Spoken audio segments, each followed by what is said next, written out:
네, 안녕하세요. 김프로입니다. 금요일 코스피는 0.73% 하락, 코스닥은 마이너스 1.91% 하락하면서 지금 코스닥이 하락률이 이틀 동안 굉장히 좀 크죠. 근데 먼저 뭐 글로벌리 시장 상황에 대한 어떤 악재로 인해서 고점에서 큰 폭의 조정이 나오고 있는 상황이 아니라 우리 시장만의 어떻게 보면 요인이죠. 그냥 많이 오른 데 따른 차익 실현 매물이 쏟아지면서 뭐 2차 전지 로봇, AI 이쪽 위주로 하락률이 좀 크게 나타나면서 시장에 대한 어떤 가격적인 조정이다 보니까 뭐 여기서 이런 식으로 시장이 뭐 무너진다라거나 이렇게 보기보다는 그냥 여기서부터 여기까지 오른 거에 대한 적당한 조정이 나오면 다시 시장은 반등하고 또 어느 순간에 이런 정고점을 돌파하기 위한 흐름으로 진행이 되지 않을까 지금은 그렇게 보고 있고요. 그 이유는 미국 증시가 뭐 잘 버티고 있어요. 최근에 보면 변동성도 굉장히 주면서 방향성을 좀 모색하고 있는 그런 뭐 상황이라고 보여지고 있고 아마 5월에 있을 FOMC 회의 전까지는 뭐 변동성 크지 않게 그냥 박스권 흐름으로 가다가 FOMC 기점으로 상방이든 하방이든 방향성을 좀 잡지 않을까 그렇게 보고 있습니다. 그래서 뭐 우리 증시는 이틀 정도 좀 빠졌잖아요. 1월 달에 이때도 상승을 보면 한 23에서 4% 정도 상승한 다음에 한 7% 정도 조정 거치고 다시 반등이 좀 나왔었고 요번에는 한 20% 정도 상승이 나왔고요. 지금 한 4에서 5% 정도 조정 구간을 거치고 있거든요. 뭐 단기적인 흐름만 보자고 하면 뭐 내일 월요일 혹시 오전에 조금 더 밀다가 내일 오전에 조금 더 혹시 민다면은 오후장에는 저는 반등이 나올 수 있을 거라고 보여지고요. 아니면 내일 뭐 바로 그냥 갭이 살짝 떠서 이런 식으로 반등이 또 나올 수 있지 않을까.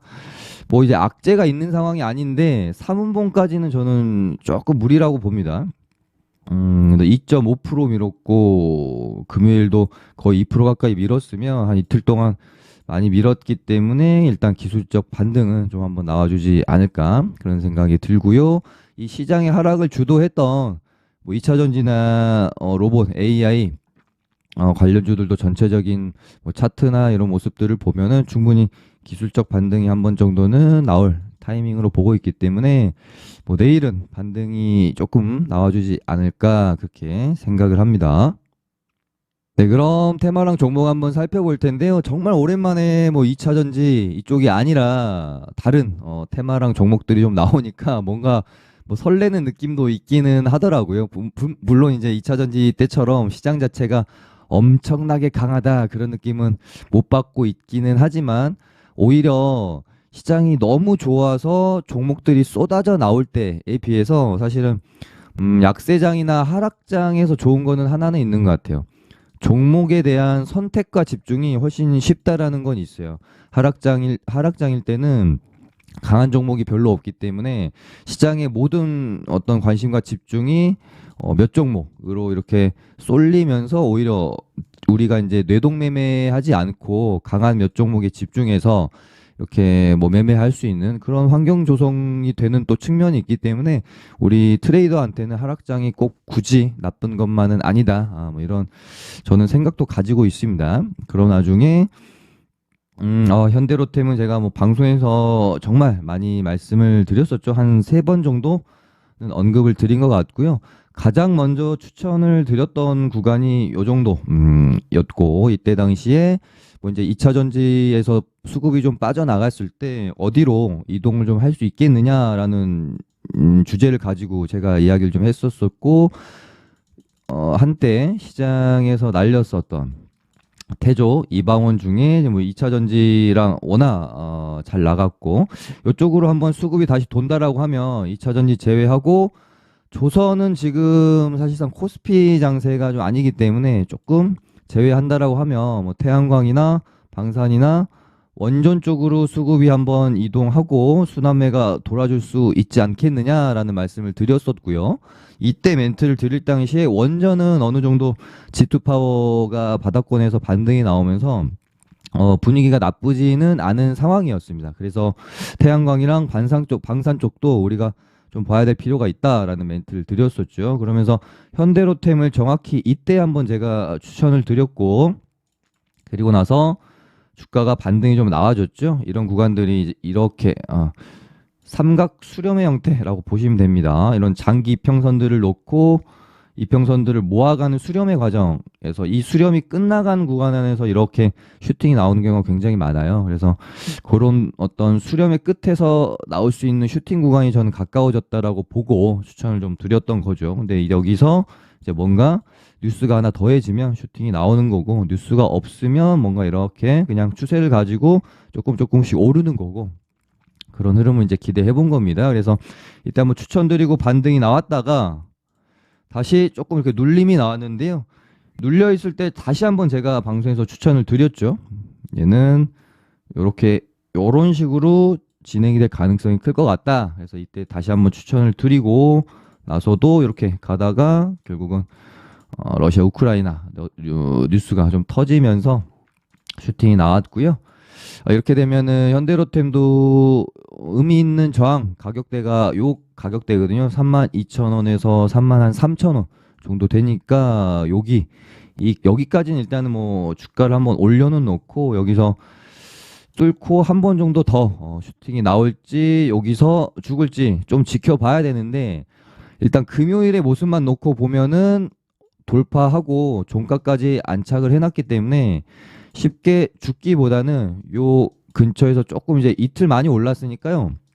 한 2, 3일 정도 가격 뭐 이제 기간 조정으로 좀 빼다가 한 번 정도 더 슈팅이 나오는지 이런 부분을 좀 추적해 볼 수 있는 굉장히 좀 괜찮은 종목이다라고 보고 있습니다. 그래서 현대로템은 매매할 때 항상 올리는 주체가 좀 분명하다라는 장점이 있는데, 보통 보면은 외국인이 매수 주체로서 급등을 시키는 경우가 굉장히 많습니다. 이때 7월 22일 날 급등 때도 그렇고 8월 24일 때도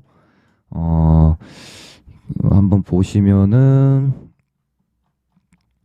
7월 22일인가요? 7월 22일 날 보면은 외국인이 100만 주, 기관 사모펀드 쪽에서 한 50만 주 가량 들어왔었죠. 그러면서 시세를 내고 딱히 외국인이 수급이 이제 들어왔던 수급이 확 이렇게 빠져나가는 모습은 좀 보이지 않고 있으면서 추세를 좀 유지를 시키다가요. 8월 24일 날 300만 주 들어오면서 급등을 시켰습니다. 그리고 나서 이때는 조금 뭔가 다르죠. 100만 주 이상씩 물량이 좀 빠져나가는 모습이 보이면서 이때 고점을 만들었고, 그리고 나서 이때 상승 때는 뭐 이때처럼 뭔가 시원하게 기준봉을 뽑으면서 갔던 거는 좀 아니죠. 그리고 상승률도 그렇게 높진 않았었는데, 이때 당시 제가 기억하기로는 외국인이 수급 주체가 아니었던 걸로 기억을 하는데 11월 17일이면은 이때는 사모펀드가 수급 주체였네요. 한 90만 주 정도. 근데 사모펀드 쪽은 뭔가 수급 주체로서 그렇게 이제 반기지는 않아가지고, 보통 우리가 투신이나 외국인 쪽에서 들어오면은 좀 믿고 매매를 해볼 수 있는 경향들이 있거든요. 근데 사모펀드는 좀 뭔가 찝찝한 면이 있습니다. 아무튼 그리고 나서 목요일 날 급등이 나올 때 이번에는 또 다시 수급 주체가 외인이었어요. 그래서 230만 주 들어왔고 목요일 날 또다시 150만 주 이렇게 들어왔기 때문에 아마 뭐 3일 4일 이렇게 내내 이렇게 바로 뽑기는 무리가 좀 있을 수 있어요. 그래서 한 며칠 이런 식으로 또 쉬어가는 흐름 나오다가 한 번 정도 더 뽑아주는 흐름으로 이어지지 않을까 생각을 하고 있는데, 현대로템은 외국인이 뭐 이렇게 좀 대량 매도가 나오는지 그 부분만 체크하면서 팔로잉 하면은 뭐 그래도 꽤나 좀 손쉽게 트레이딩 수익 구간을 얻을 수 있는 종목이거든요. 그래서 그 부분 좀 외국인 프로그램 매수 보면서 대응을 좀 하시면 될 것 같습니다. 그러니까 어느 날 얘가 이제 뭐 하락을 좀 하는데 외국인 쪽에서 20만 주, 30만 주 이렇게 뭐 프로그램 매도 잡히는 거는 그렇게 크게 신경을 쓸 필요는 없으시겠죠. 근데 뭐 80만 주 장중에 뭐 80만 주 넘어가고 100만 주 넘어가고 이렇게 되면은 조금 팔고 있구나, 이 물량이 다 정리되면 이 추가 시세를 기대하기가 좀 힘들 수 있잖아요. 그러니까 뭐 여기서부터 들어온 물량까지는 빼더라도 한 300, 지금 한 400만 주 정도 들어왔다고 치고 이 400만 주에서 절반 이상인 뭐 한 200만 주 이상을 만약에 정리하는 모습이 보인다. 그러면 그때는 조금 경계를 할 필요가 있겠죠. 근데 뭐 50만 주 언더, 뭐 100만 주 언더까지는 계속해서 뭐 추적을 해볼 필요가 있는 그런 종목이지 않겠나 싶고, 요즘 그러니까 프로그램 매매가 우리 시장에 미친 영향이 뭐 원래도 컸지만 최근에 훨씬 더 많이 미치고 있다 보니까 장중에 프로그램 매수 들어오는 것들을 보면서 우리가 또 적응해야 되는 부분이 많은 것 같습니다. 퍼스텍도 마찬가지로 보시면 이날 한 120만 주까지 프로그램이 들어왔다가 장 막판에 이제 고점 부근에서는 요 부근에서는 한 40만 주까지 줄었어요. 그러니까 여기서 120만 주 들어오면서 끌어올리다가 요 고가권 부근에서 한 40만 주까지 줄었다가 결국은 뭐 금요일 같은 경우에는 마이너스 한 26만 주 정도로 마감이 됐으니까 사실상 퍼스텍은 이날 들어왔던 프로그램 물량은 거의 지금 한 뭐 몇십만 주 남기고는 다 팔았다고 봐도 무방하잖아요. 그래서 이런 상황에서는 조금 지켜봐야 될 필요가 있는 거죠. 프로그램 물량이 거의 다 팔렸으니까. 그래서 다시 매수가 들어오는 걸 좀 확인을 하고 접근하면 조금 더 우리가 확률 높은 매매를 할 수가 있는 거겠죠. 그래서 일단은 뭐 방산주 쪽에서는 현대로템 정도를 주의 깊게 좀 보시면 될 것 같고요. 오랜만에 뭐 2차전지랑 요런 섹터가 아니라 좀 새로운 섹터를 가지고 이야기하니까 또 재미가 있는 것 같습니다. 그리고 방산주 다음에 좀 보셔야 될 게 장막판에 그러니까 금요일날 장막판에 한미글로벌이 좀 올라줬는데요. 조금 이제 아쉬운 거는 한미글로벌만 상승이 나오고 좀 이렇게 따라서 오는 애들이 힘이 좀 많이 좀 부족했던 것 같아요. 그래서 월요일날 한미글로벌이 일단 시간에까지 올랐기 때문에 갭 띄우고 뭐 이런 식으로 죽어버리지 않고 좀 추세를 유지를 해주면서 이런 정고점을 넘긴다든지, 그러면서 하나 중요한 거는 히림을 비롯한 다른 예전에 뭐 네옴시티 관련해서 관련주였던 그런 테마들이 좀 따라와주는 모습들, 그런 모습들이 보여주면 더 좋을 것 같습니다. 뭐 히림이 여기서 이렇게 양봉을 또 뽑아준다라든지, 그렇게 됐을 때 얘네들이 단순 바닥권에서의 슈팅 후 그냥 이렇게 단발적으로 죽어버리는 게 아니라 조금 더 기대감을 가져가 볼 수 있는 것이겠죠. 그래서 월요일 날 모습이 조금 중요할 것 같아요. 뭐 갭 띄우고 음봉으로 막 이렇게 밀려버리지만 않고 조금 이런 구간에서 유지를 해준다든지, 아니면 정말 이렇게 양봉 만들면서 이런 좋은 것 좀 근처까지 가려고 하는 어떤 장중의 힘을 보여주면 이 중간에서 또 매매를 해볼 수가 있겠죠. 그래서 한미글로벌이랑 히림도 관심 종목이 놓고 일단 좀 보셔야 될 것 같다. 그다음에 뭐 같은 뭐 맥락일 수 있는데 박미 경제사절단 관련주로 KBI 메탈이랑 얘네들이 조금 이제 테마군을 이루면서 목요일 같은 경우는 조금 강할 수 있다라는 느낌이 들었는데 금요일은 너무 약한 모습을 보여버렸죠. 지금 시간에까지 전환 청구권 나오면서 밀린 것 같은데요. 그래서 얘네는 조금 더 지켜봐야겠다 그런 생각이 드네요. 여기서 뭐 밀었다가 다시 이런 식으로 양봉 마감하면서 이런 전고점을 넘겨준다든지 이런 모습이 좀 나와야 될 것 같아요. 여기서 그냥 이런 식으로 그냥 단발성으로 죽어버릴 수가 있으니까요. 조금 더 지켜보자. 그리고 KG그룹주들은 어찌됐건 쌍용차 거래 재개 그 기대감이 있는 안에서는 뭐 매매를 계속해서 해줄 필요가 있죠. 지금 재료가 결정이 나는 게 4월 말쯤으로 알고 있거든요. 그래서 이게 그 결정이 되고 나면은 만약에 거래 재개가 되게 되면 슈팅 한번 쭉 나오고 재료 소멸이 될 가능성, 아니면은 거래 재개 결정 나오고 나서도 더 시세를 내다가 실제 이제 KG 모빌리티인가요?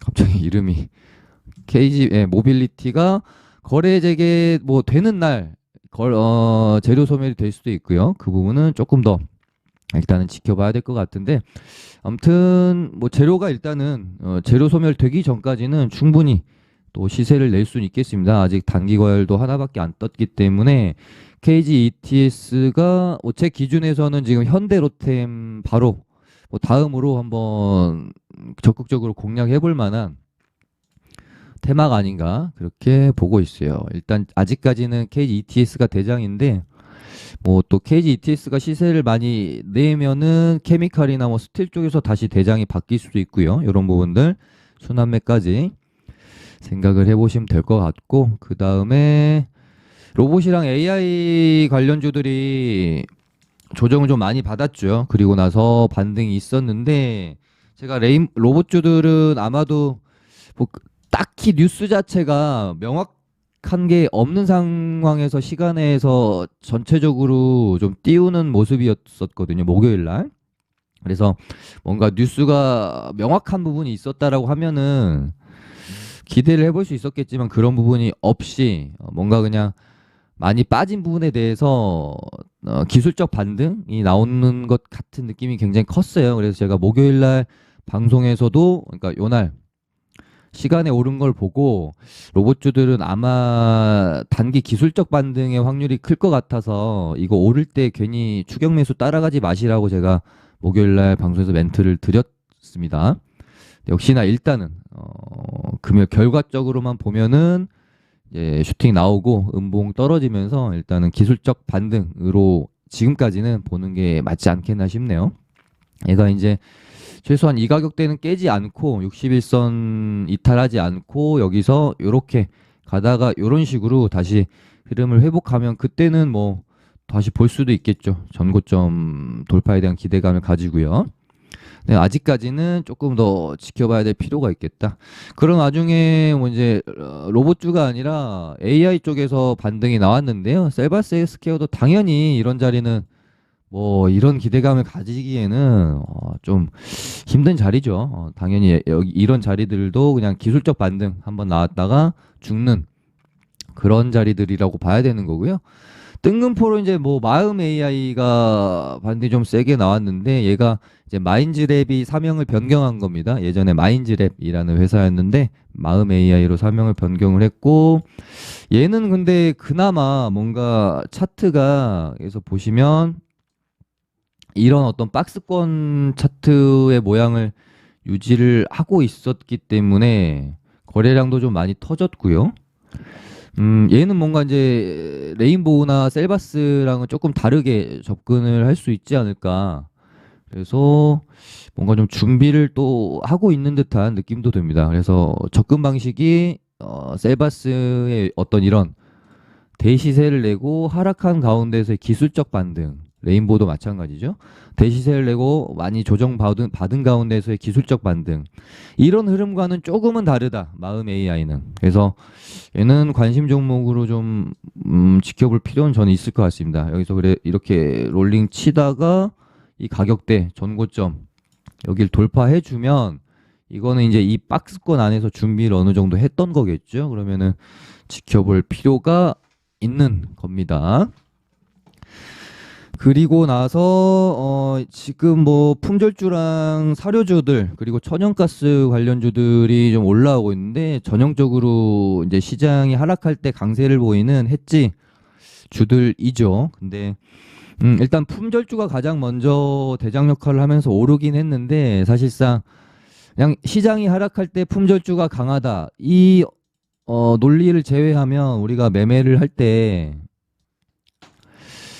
뭐라고 표현을 해야 될까요? 뭔가 좀 믿음을 가지고 굉장히 합당한 매수 근거가 발생이 되기에는 조금 부족한 측면이 있죠. 그냥 시장이 하락할 때 때때로 품절주가 강하다. 그러니까 시장이 하락한다고 무조건 또 오르는 것도 아니고 뭐 세력이 올려줘야 또 오르는 거다 보니까 품절주보다는 저는 그래도 뭔가 매수에 대한 근거를 뭐 뉴스나 이런 부분에서 찾을 수 있는 사료주 쪽을 더 보는 게 좋지 않을까 그런 생각이 들어요. 그래서 뭐 이제 시장이 혹시 반등이 나오면 이쪽은 조정이 조금 받을 수 있으니까요. 시장이 반등이 나왔다가 다시 뭐 하락을 할 때나 이럴 때 이쪽을 우리가 지켜봐야 될 것 같고 거기다가 최근에 뭐 이제 우리나라가 외교적으로 자꾸 이제 갈등을 빚고 있죠. 러시아 쪽이랑도 그렇고 지금 중국 쪽이랑도 조금 마찰이 생기다 보니까 일단 뭐 이쪽 그러니까 뭐 러시아랑의 어떤 뉴스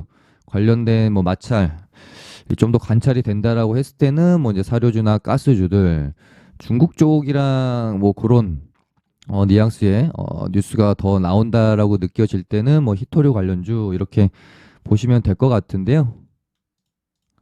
근데 뭐 이제 아직까지 뭐 얘네들도 바닥권에서 그러니까 워낙 많이 빠졌기 때문에 바닥권에서 옳다거나 하고 요 뉴스에는 한 번 정도는 올려줘야지 해서 반등 한번 주고 그냥 죽을 수도 있고 이게 뭐 이제 시세가 이어질지 그냥 단발성으로 한 번 정도 바닥에서 뽑아 놓고 소멸이 될지 지금 확신하기는 좀 힘든 상황이죠. 사료주들도. 얘네들도 좀 포지션 자체를 길게 끌고 가기에는 좀 무리가 있는 아직까지는 좀 무리가 있는 테마가 아닌가 싶어서요. 뭐 시장 하락하고 이럴 때 조금 이제 배틀을 짧게 잡고 공략 그냥 해볼 만한 그런 테마 정도로만 일단은 보고 있습니다. 근데 히토류 쪽도 지금 뉴스나 이런 거 뭐 나오는 부분 보면 중국과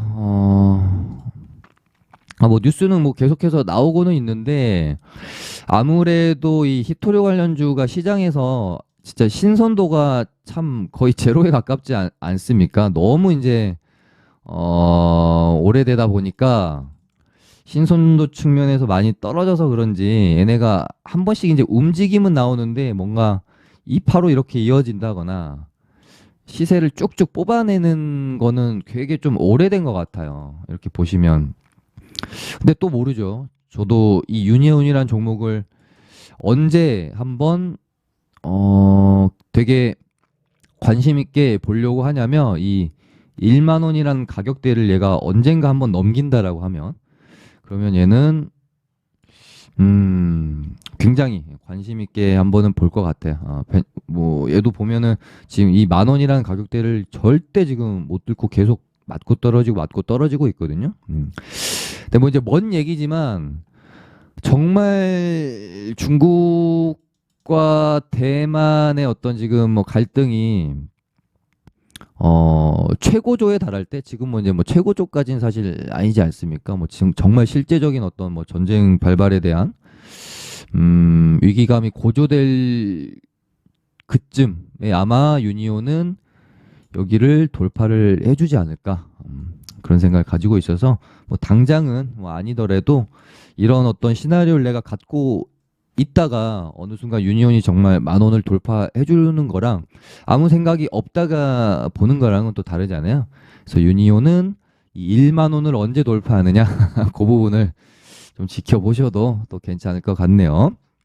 그리고 2차 전지 쪽에서는 거의 다 죽고 전고체 배터리만 뉴스가 하나 있어가지고 금요일이었죠. 금요일 장 시작 전에 정부에서 전고체 쪽에 투자 발표를 한다는 뉴스가 있으면서 원래 이제 그 전날에 이수학이 약간 치고 올라왔는데 얘는 목요일날 흐름 보니까 일단 그렇게 좋지 않습니다. 시간에까지 한 3% 하락해서 여기까지 일단은 밀 것 같은데요. 너무 대놓고 물량 정리가 좀 되는 것 같은 느낌이죠. 여기서도 좀 그랬지만. 그래서 지금 뭐 이제 이수학보다는 한농화성이 어찌됐건 일단은 대장이고요.